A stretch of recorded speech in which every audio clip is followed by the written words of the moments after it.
Servus und schön, dass du dabei bist. Ich zeige dir ganz kurz die neuen Funktionen, die wir soeben in Tract freigeschalten haben. Beginnen wir mit dem Export des Monitoring Logs. Dazu öffnest du eine Installation und findest ab sofort im Reiter Monitoring unter dem Punkt Monitoring Log ein neues Icon. Du findest es rechts oben. Wenn du dieses anklickst, wird der CSV-Export gestartet und du kannst diesen auf deinem System speichern und anschließend öffnen. Hier siehst du mal beispielhaft, wie so ein Export aussieht. Diese Datei könntest du jetzt zum Beispiel deinem Hoster zur Fehleranalyse zusenden. Neben dem Monitoring-Log lässt sich auch der Update-Verlauf exportieren. Dazu gehst du in den Reiter Updates und findest hier den Button Update-Verlauf. Auch hier findest du rechts oben einen neuen Button, welchen du anklicken kannst, um den Export vorzubereiten. Sobald die Daten aufbereitet wurden, kannst du diese entweder als Excel-Datei herunterladen oder als CSV-Datei.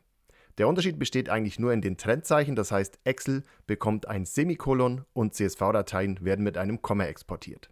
Hier siehst du das Ergebnis innerhalb von Excel, das heißt du bekommst unterschiedliche Spalten und bekommst auch angezeigt, von welcher Version Contao auf welche aktualisiert wurde und du bekommst alle Pakete aufgelistet, die mit diesem Update installiert wurden. Das ist jetzt auf den ersten Blick nicht ersichtlich, deswegen solltest du die Zeilenhöhe in deinem Excel anpassen, um die Liste der Pakete anzuzeigen. Eine weitere neue Funktion sind die Links. Du findest sie unter diesem Link-Icon. Wenn du dieses Icon bei deiner Installation anklickst, dann erhältst du zunächst die Standardlinks.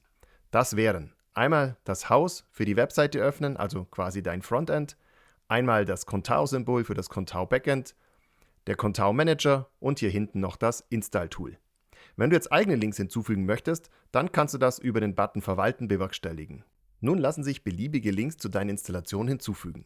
Du kannst also jetzt auf Link hinzufügen klicken, vergibst eine Bezeichnung wie zum Beispiel Control Panel und trägst die entsprechende URL hier ein. Anschließend klickst du auf Speichern und kannst natürlich hier jetzt beliebig viele Links hinzufügen.